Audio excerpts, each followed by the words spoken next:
So, after the last video, I wasn't really sure what game or game series I want to look at next. There are a lot of games that I want to talk about, but I don't know if it's the right time or if I have the right experience to do so yet. Then I figured, not many people talk about Rayman as often, so, I want to talk about him. So for this marathon, I guess I'll be calling it, I'll be looking at Rayman games. For now, we'll be sticking with mainline Rayman games, so we'll be playing Rayman 1 on the PS1, Rayman 2 on whatever the roulette wheel spins on. Jesus Christ, why are there so many versions of this game? Rayman 3 on the GameCube, and Origins and Legends to cap the marathon off. For the record, it's worth it to say that I'll be emulating the original trilogy. I don't currently have the technology to record off my PS2, nor do I own a PS1 copy of Rayman 1. I do, however, own a copy of Rayman 2 Revolution on the PS2, and while it looks pretty with nicer looking effects and voice acting, the constant pausing of the game to save kind of kills the pace for me, so that's why I haven't finished it yet.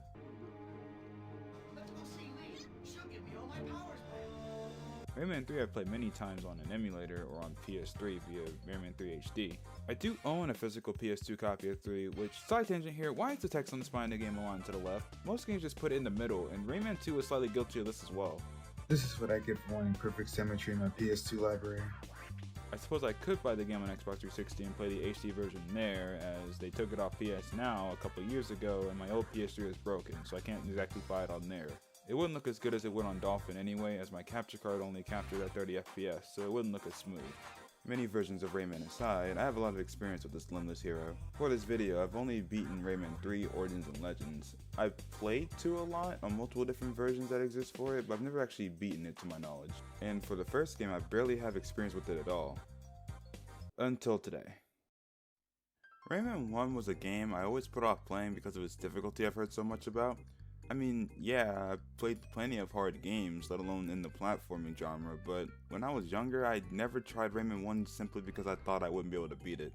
Could be because it was also a 2D game, and an old hard 2D game at that, but I don't know how well that holds up. My interest has peaked for it a couple times when I was younger though, and I have tried it out at least, but compared to my experience with the other games, barely played it. Maybe the first 2 levels or so, and then I just put it down. Clearly, I'm more of a fan of Rayman's 3D adventures, and along with his more modern 2D games that I played way more. But who knows? Maybe I'll come out of this with a new favorite in the series. Let's find out.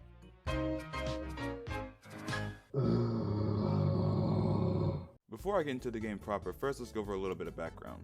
Rayman is a platformer created by Michel Ancel. Previously before Rayman, he hadn't worked on much besides some early 90s games, so Rayman was pretty much his breakout hit. The actual character of Rayman was actually conceptualized back in the 80s when Ancel was just a teenager learning to draw, code, and compose music. Seems like the young Ancel knew what he wanted to do at an early age. Very respectable. As he continued to work on the game, I'm assuming in his free time, eventually Ubisoft was founded, and Ancel was one of the founding members of the company, and due to that, he got to formally pitch his idea for Rayman. Soon after, the project was then greenlit in 1992 and development began. Honestly, it's interesting how a character I always had a fondness for had to start in such a humble way. He started as a sketch in Ancel's notebook, and when he started to learn how to be a game developer, he just used that character for a video game, which is honestly kind of inspiring to see. Stick to your passions, kids. Now, if you actually want to play the game, there are many different ways for you to do that. You can play Rayman 1 on the PlayStation 1, Sega Saturn, Game Boy Advance, the Nintendo DSiWare, well, not anymore because that got shut down, the iOS and Android, the Atari Jaguar, and the MS-DOS, and the Game Boy Color?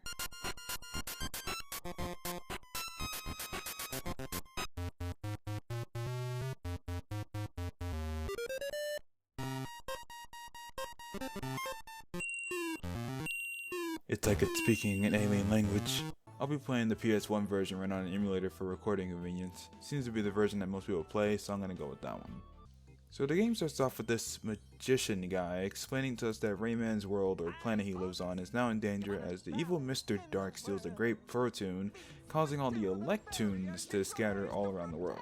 This upsets the usual order of the world, and Rayman is then tasked with saving the Electoons and defeating this Mr. Dark person, who is spying on you throughout the whole game. You can actually see this neat detail throughout the whole game, as when you are on the world map, the borders around the screen are shaped like binocular lenses, showing that he's actively watching your every move. One would have to wonder why Mr. Dark doesn't just go and kill Rayman himself, considering the fact that he's stalking him throughout the whole game, but I'll tell you why. He probably never expected Rayman to reach him in the first place because He probably never expected Rayman to get to him because just like I had heard, Rayman 1 is really fucking hard. Yeah, I'm not gonna sugarcoat this. This game is very difficult, more than I was expecting it to be. I expected tough, and I shut out bullshit tough.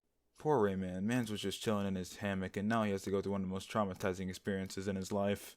There are a lot of beginner traps in this game that you just have to know are coming, and when the game doesn't start out like this, the first few levels are very tame compared to the moment you step in Bandland. At that point, it's just a constant flicking the nuts until the game ends. Perfect example of just having to just know to do something is when I spent what felt like over an hour in Mosquito Nest. Why? Because of this giant monstrosity. I thought I had to jump over him at first because I was previously shown that if a opponent is one of these hunters' heads, it will get stuck on them and you can use them as platforms. The monster thing at the bottom constantly spits out tall hunters, so I see the plum and slanted road and I go, okay, just gotta ride it down over the small enemies, carefully get over the small gaps, and after trying to do that, I'm just like, this shit is impossible. Then I caved and looked up a video of the level, and it turns out you're supposed to just punch the dude in the head and he would just fall down. And at that point, I'm just like, okay, that was a bunch of lives wasted, and moved on to the next level. There were just several areas where there were just these gotcha moments, so much so that I just wasn't like when I was playing at all. Something that I found out later that was another sour point for me at first was the fact that you have to find and bust open every cage in order to fight the final boss. Throughout every level in the game, there are 6 cages in every level that you need to find, each one filled with electoons, these pink little creatures who are so happy to be free that they follow Rayman in celebration. Even if it leads them to death. When I first saw the cages, I was reminded of Rayman Origins, as you have to save electoons in that game too, and they're also trapped in cages. In fact, a lot of things in this game reminds me of Rayman Origins, like getting abilities, only they aren't given to you by sexy, thick fairy ladies, but we will save that conversation for when we get to Origins later in the marathon. The different powers in this game are given to you by Patilda the Fairy. She gives the ability to shoot your fists, grab ledges, a godsend ability in this game, glide with your hair, and to run. There are also powers in the levels as well, but honestly I'm confused as to what they do. I believe they increase the range of Rayman's punch, but that much is obvious, but I'm not sure if they do more damage is the real question. Even with the gold fist, sometimes I'll hit an enemy with the gold fist power up, and at max it won't kill for a few hits, but then I'll die and fight that same enemy and kill them in one hit. Maybe it depends on where you hit him, but either way the range increase is still appreciated. You get the Patilda upgrades at different points in the game though, and you need these to get those cages. There will be times where you don't have the proper ability to get a cage and you'll have to return later, in which you will realize that you have to play through the whole level again to actually get those cages, because every level is broken up into chunks. Touching a sign found at the end of a level segment sends you to the next part of that level, and you can't go back to the first. So if you go through all the cages in the first part, then you'll have to go to find them in the second, third, fourth, or fifth, depending on how long that level is and where you missed the cage. You can't quit and go back to the world map once you get the cage either, so that's why it's important to be thorough. Especially because there's a lot of cages in this game that only appear by touching a certain spot in the level. Plenty of cages are like that. And yeah, granted the blue orbs do lead you to those spots, there are times where you have to notice the spawn and noise play and search around to see if you spawn in a cage, which can be annoying. But a good thing about cages is that once you break one, it's open forever, even if you die. Or use the exit sign in the first part of the level. It saves a bunch of time if you're only missing a cage from the first part of the level, because then you can just use the exit sign and get back out, which feels good for when you're replaying these levels and you're really tired of playing them. From the sound of this video, it might just sound like this is just some frustrating game that forces you to search your top to bottom for collectibles so you can fight its final boss. And while it is true that you have to find those cages and this game can be frustrating with its difficulty spikes, honestly, once you start to get used to this game's difficulty spike and you just start memorizing the different level designs and stuff, it just kind of starts to click a little bit. And it actually becomes fun, I guess.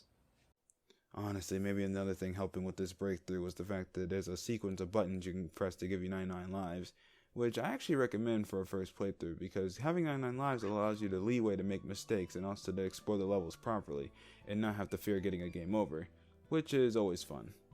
Now, does that mean when you reach the state that I did while playing the game that the game is fun all the time? No, there were plenty of times where I wanted to just put the game down and take a break, but I needed to get this video out, so I had to push through it. In fact, I got beef with a specific level in this game. Eat at fucking Joe's. This level made me want to quit for the day. I had already that session went back and got all the cages for the previous levels and dealing with the BS that whole ordeal had entailed, but then once I want to move on, I had to play this level. It was fun for the most part until you get to the part with this fucking fish. Joe, my man, you gotta do something about your spot. Nobody's gonna want to swim here with these fucking man-eating fish in your water. These asshole fish jump up at you so fast, and one hit knocks you off Joe's volleyballs and kills you instantly. And the timing on these jumps are so strict, it took me a long ass time to actually get past this one. And the part at the end with the tight ass hammer duck into the jump over the last fish was what got me the most with this stupid ass level. All these talk about the levels, and I haven't even talked about the actual bosses of the game. Well, happy to report that these are just as difficult ordeals as the actual levels. Well, they start off tame with the mosquito boss, but after that, every boss is fairly difficult, but more so the challenge comes from finding out how to actually damage them and dodging the things that they throw at you. I particularly chose the washing machine boss fight. Finding out how to harm the golem boss without taking damage myself was also pretty challenging, and the pre-fight for the scorpion fight was pretty tricky, although the actual fight for the scorpion wasn't that bad. Mixed attacks was also fine too, but actually, speaking of instruments, in fact, while we're here, this game looks and sounds great. Like, I love the way the characters are animated and the art for the levels and their backgrounds. It all looks so nice and creative. And the music is also really good too. Even while I was dying of frustration, at least my ears were having a good time all throughout. I recommend giving this OST a listen. Now, as for the main villain, Mr. Dark, his boss was actually pretty tricky, but before you even fight him, you have to go to this gauntlet of levels where Mr. Dark is actually trying to halt your progression. Even going as far as to someone I'm gonna call Rayman, who mimics all your actions, making it tricky to progress.